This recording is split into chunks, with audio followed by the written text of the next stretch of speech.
Et ta sœur, est-ce que ta sœur, elle est vulnérable? Faudra lui demander hein, si elle est vulnérable.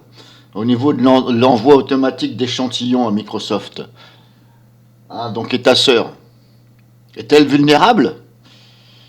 Si vous regardez bien les fake news de Microsoft pour vous, pour moucharder ce que vous avez dans votre PC, ce que vous utilisez, donc ils font des petits tours de passe-passe. Du genre ici, par exemple, l'envoi d'échantillons automatiques est désactivé, ce qui rend votre appareil vulnérable. Ah bon? Et depuis quand? Quand on n'envoie pas d'échantillons, ça rend un appareil vulnérable. Ce qui est totalement faux.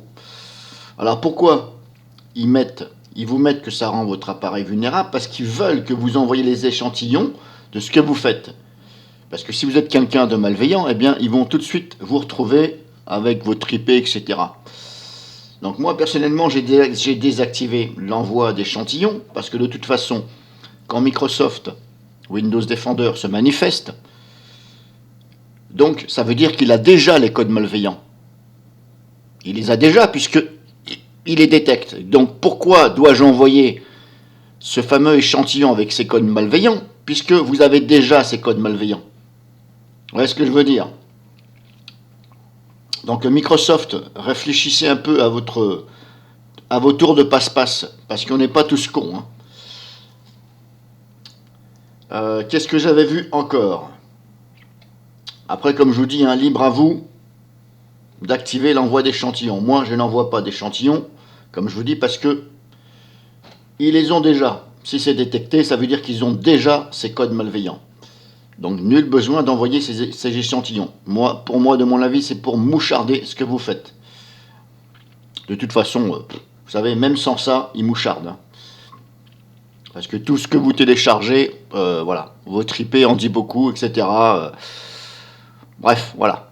Même quand vous envoyez des mails à partir de votre adresse, voilà, de votre PC, l'adresse IP, etc. Tout ça, c'est très dur. Même un VPN, hein. Ceux qui disent ouais, moi j'ai un VPN, je suis incognito sur le net, ouais, c'est ça, ouais, révise tes cours et puis réfléchis surtout, hein. Réfléchis surtout à quoi sert un VPN. Hein. Un VPN, c'est pas pour, voilà, du genre, t'es vraiment un fantôme sur Internet. Non, c'est totalement faux. Un VPN, il faut savoir l'utiliser.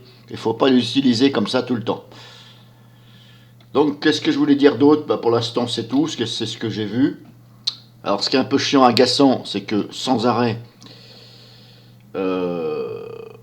ce bullshit un peu de Windows Defender, à chaque fois, on vous met un triangle jaune. Donc, malgré que vous avez dit non, je ne veux pas, bon là, dans ce cas-là, ici, c'est analyser maintenant. Vous voyez, protecteur. Voilà, il me demande de faire une analyse périodique. Mais j'en ai rien à foutre, moi, je ne veux pas analyser. Voilà, ce qui est chiant, c'est qu'à chaque fois, ici, on a ce petit triangle jaune. On n'a pas ici la chose qui dit, non, passe, je ne veux pas, oublie. Vous êtes obligé de cliquer sur analyser maintenant, etc. Vous voyez, moi, j'ai pas trouvé d'option de dire, hop, voilà, oublie, je ne veux pas analyser. Alors, c'est chiant parce qu'on a l'impression qu'il y a quelque chose qui est passé dans votre PC, etc. Donc voilà, c'est fini pour cette petite vidéo. C'était surtout pour l'envoi d'échantillons bullshit à Microsoft.